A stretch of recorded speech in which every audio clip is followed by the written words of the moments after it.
Welcome back, everybody. In this video, I'm gonna show you how to make the best possible steak.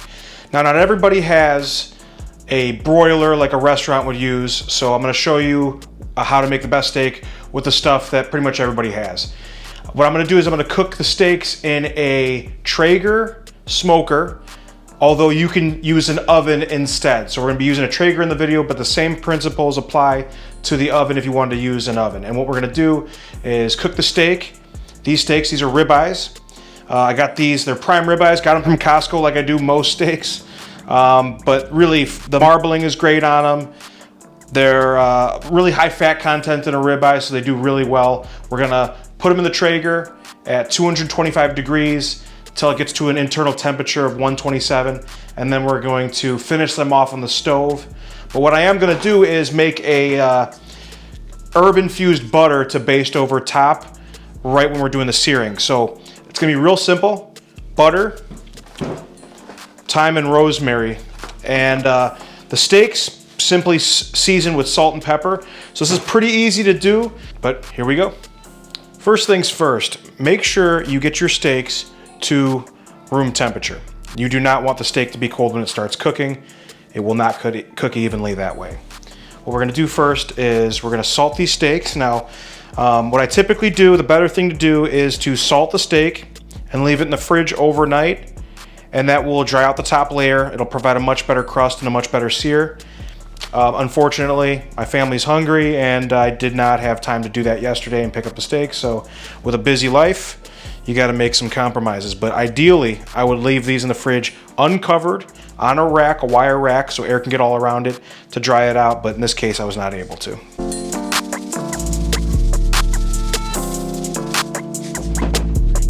Make sure we push the salt in so it adheres a lot better.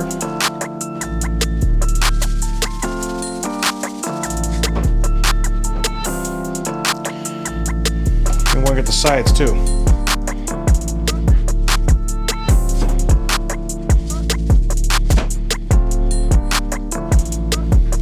Now for the pepper.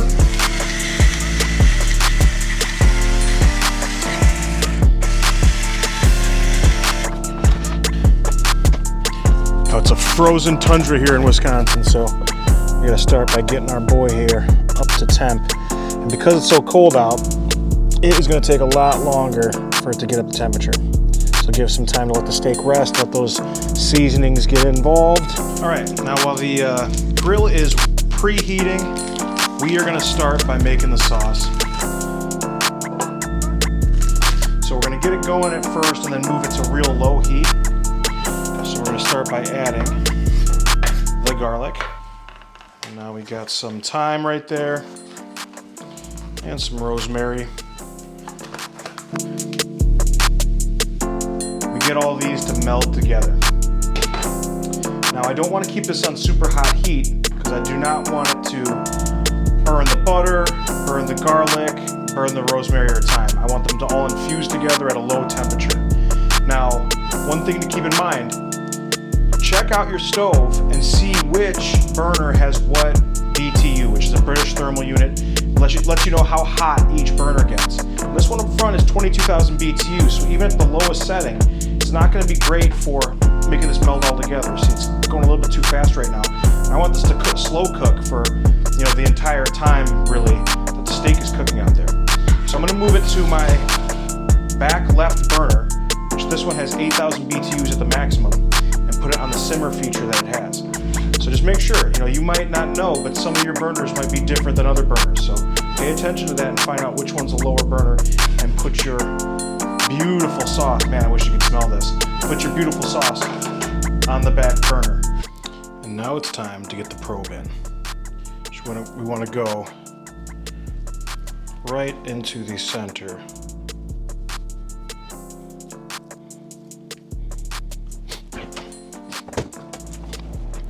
All right.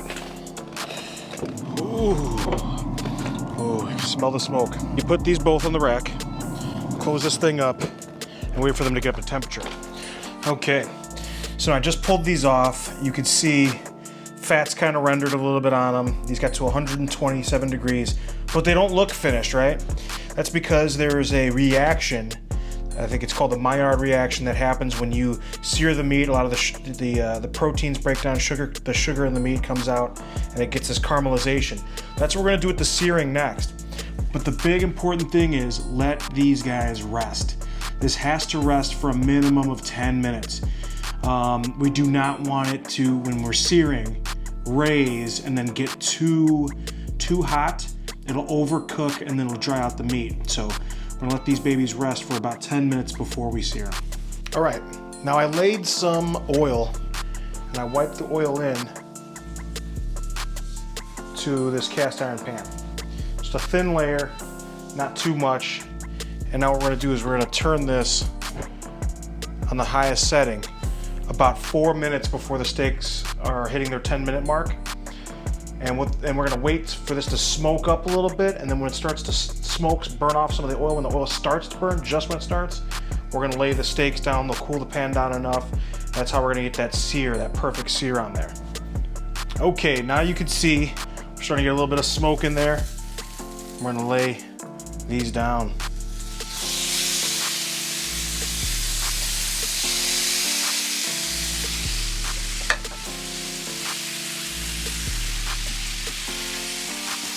While those are cooking, you can see none of these have burned. I've had these going real slow. This butter, garlic, thyme, rosemary has all been melding together. You can see it's even turned the butter a little green. Now, right when we've done about a minute on one side, we are gonna flip them over and then pour that butter over the top of them.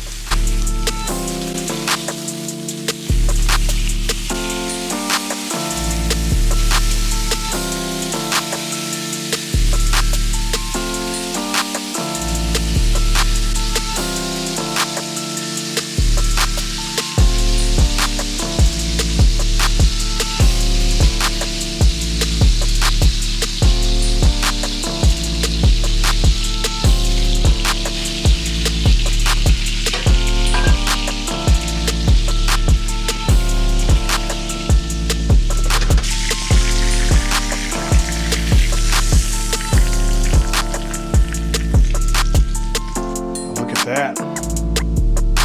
They're just gorgeous. Now as tempting as it is to cut into these right now, we gotta let them rest for another 10 minutes. So relax, breathe a little bit, and they'll be ready to go. You smell it? No. Does it smell good? Oh, I smell a little bit. Yeah? Yeah. It's good. I made some food for you. Yeah? Oh, you'll do anything for me? You're the best. I'd do anything for you too, man. You're really sweet. And now we're gonna cut it against the grain.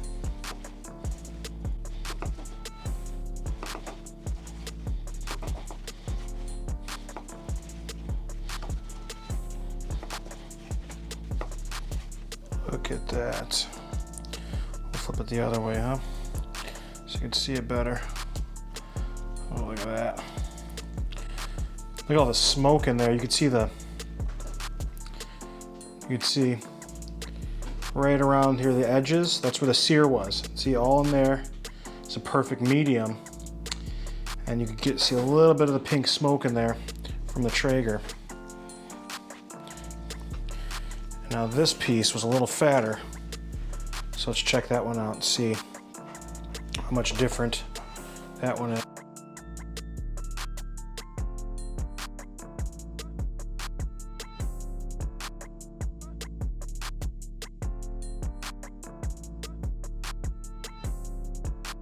Ooh, looks gorgeous.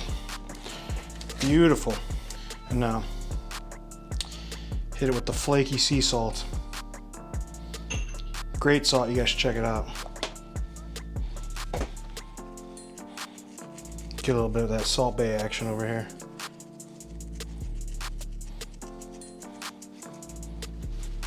All right. Look at that. Meat's just gorgeous.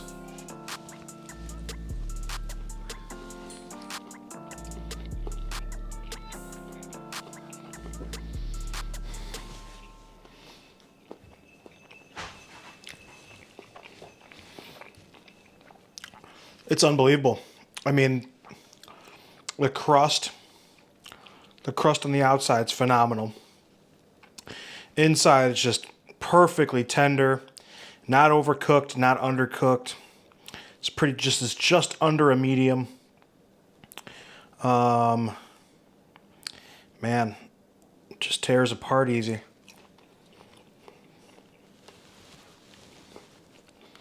It's smoky flavor.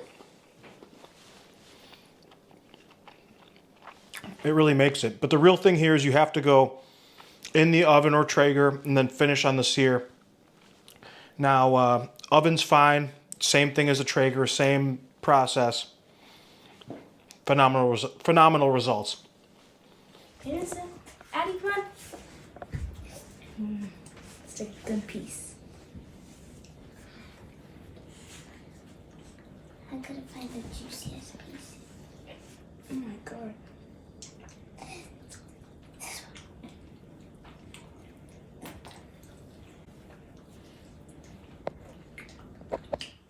What do you think, buddy? It's good? Yeah. What do you guys think? It's delicious. It's very juicy. I'm gonna grab another piece. Ooh-wee. God, these look good. Look at that. Ooh. This is the best steak ever. Thanks, man.